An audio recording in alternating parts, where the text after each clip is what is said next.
Hello, everybody, and welcome to another great episode of the Gridiron Glory podcast here with Tad and Will. We're here to talk to you today about a game that took place on Thursday Night Football in Week 12 of the NFL season between the Pittsburgh Steelers and the Cleveland Browns. And this was just really simply a game between two division rivals that really went neck and neck at it. Going into the fourth quarter, this game what had an anticipated snowstorm that hit Cleveland pretty hard. The snow didn't. It started blurring early in the third quarter, but then going into the third quarter, it really started blizzarding pretty hard. Deep into the fourth quarter, it was massively blizzarding in this game, so that is a massive factor to how some things took place. But nonetheless, you look at, the battle between Russell Wilson and Jameis Winston.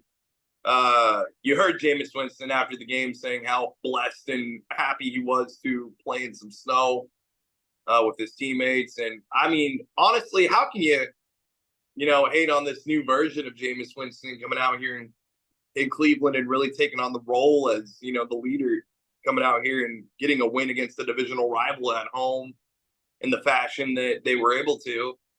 And honestly, for Pittsburgh, kind of a lot to be desired here. I mean, Russell Wilson, 21 of 28, had 270 yards, of course, but just the one touchdown. The offensive line did allow the 4 sacks. But, I mean, like I said, mind you guys that Pittsburgh was able to come back and make this a game late into the fourth quarter. And, Tad, just Cleveland found a way to get the win. Yeah, definitely some impressive play from Cleveland. And what a story with the return for Nick Chubb, who's had probably his best game off of the injury. That ironically came against this same Pittsburgh team on a nationally televised Monday night game in the past season. And then he comes back to score 2 touchdowns.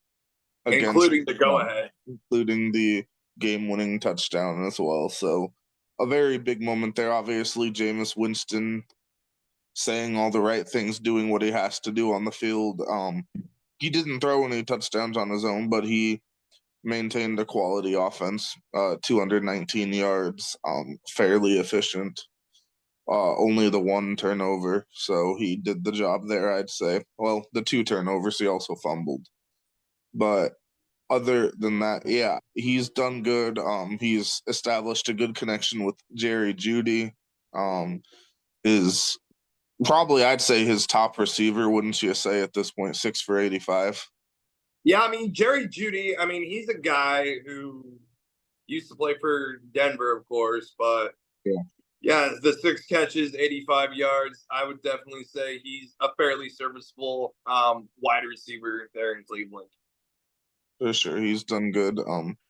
Cedric Tillman's made some plays as well throughout the past several games. But Jameis Winston, it's been a breath of fresh air to see a quarterback that's actually competent in the lead for Cleveland after what they've gone through for, well, basically their entire existence. They've had a hard time getting a quarterback. And I'm not saying Jameis Winston's the long-term answer, obviously, but just seeing a guy that can go out there and execute on occasion, that's something that's been lacking in Cleveland for a while. Yeah, it's something that has been lacking for a while. And, it just comes to a simple matter of now they have that guy back, and Jameis Winston, he's kind of developing a new identity for himself here. And we'll see where that goes. It's also worth noting for some of the defensive guys, of course. You got guys like Myles Garrett, the 3 sacks, 3 tackles for a loss, and 3 hits on the quarterback. And Tad, I'd like to personally, sincerely, and genuinely ask you, sir, where would you rank Myles Garrett amongst defensive players in the NFL overall. I mean, yeah, there was a lot of talk going into this game about the hype between TJ Watt and Myles Garrett, two of the top defensive players in the league. And Myles Garrett set out on a mission to remind people that he's the premier defensive lineman in the league. And I mean, he truly believes he's the best defensive lineman in the league. I mean, I'm sure some people have their opinions on TJ Watt being ahead of him, probably, but what Myles Garrett showed on that snowy field in Cleveland, Ohio, I mean, that was very impressive, and he made life very difficult for Russell Wilson, and that just he showed that he's still got to be viewed as at the very least a top 5 defensive player in the league, probably higher, probably top 3. It's just unfortunate how Pittsburgh did make the comeback, and then Cleveland at the very end there just found a way to win, right? So yeah, Jaylen Warren obviously did get that touchdown. Yeah, Tad, where would you rank Jaylen Warren amongst running backs in the AFC? I mean, Jaylen Warren's fairly mid. He's a change of pace back. He can do some things. He's not like a breakaway player in his own right, but if executed well in a role, he can be a helpful piece to the offense. Cordarrelle Patterson, just more kind of a role player these days, if anything. Yeah, I mean, he's like the number 3 receiver. I mean, number 3 running back at this point. He doesn't have like a big role on the offense. He does return their kicks, and that's important as well. He's one of the best kick return men in the game when he gets his chances. But yeah, he's definitely how do I want to say this? He's definitely a seasoned veteran, but he's definitely not like the type of player that can get like 20 carries or that can get like 10 targets a game. He's anymore. more of a locker room guy than anything else. He's a locker room guy. He can be a change of pace guy. He can be explosive if you give him minimal opportunities, but he's not a guy that's going to get several touches a game like he once did. He's got the knowledge and the experience in the locker room. That's important. Yeah. Leadership in the locker room. Yes, Tad. So Calvin Austin the third also did get that touchdown. So yeah, so far on the season, Calvin Austin the third, 20 catches, 354 yards for 3 touchdowns, 17.7 yards. So stats are looking fairly decent, but yeah, you're talking about here the second-year pro out of Memphis. Yes, Tad, where would you rank Calvin Austin the third amongst the wide receivers in the AFC? I mean, Calvin Austin, he's not a player that gets a lot of opportunities. I mean, he's one of the like it's hard to rank him considering that he just isn't used very much. I mean, he can be a weapon on occasion, but he's just not a player that they see as a huge part of the offense at this point in his career. Worth noting too, Pat Freiermuth, 4 catches, 59 yards. And yeah, Tad, my ranking on Pat Freiermuth is, I mean, he's a middle of the pack, serviceable enough tight end. Yeah, a very interesting take. I mean, I'd say that Pat Freiermuth is fairly comfortably a top half tight end in the league. A veteran, if nothing else. Yeah, I mean, we're looking at Pat Freiermuth. I mean, he's a pretty quality tight end in his this is his 4th year out of Penn State, the former Nittany Lion, the Big Ten talent there. But looking at Freiermuth, I mean, he's not had like the best opportunities as well, considering like the quarterback situation he's been dealing with in Pittsburgh. But yeah, I mean, he's had a career high 7 touchdowns his rookie year, and since then he's only had 7 total touchdowns in the past 3 seasons. So just see if he can go out there and execute. And I think like with the Russell Wilson led offense, I think he can be a good piece. I think he'll do good things.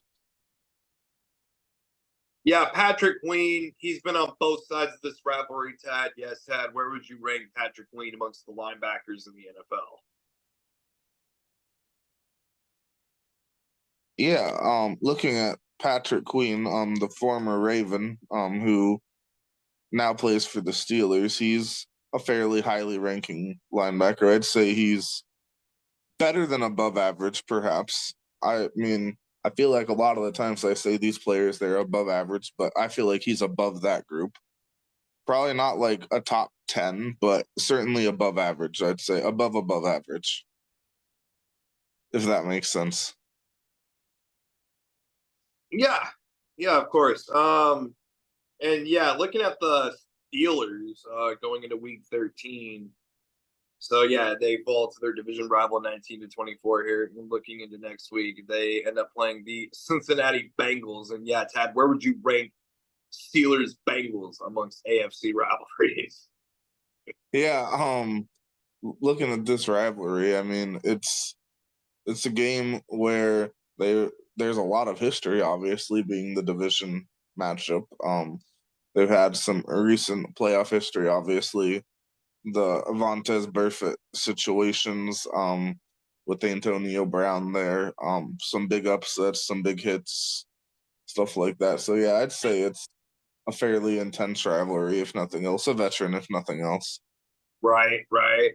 Yeah, so and then the for the Pittsburgh, yeah, we mentioned who they play. They play the Bengals, the Browns. Let's see, they play they play yeah, the Denver Broncos on Monday Night Football.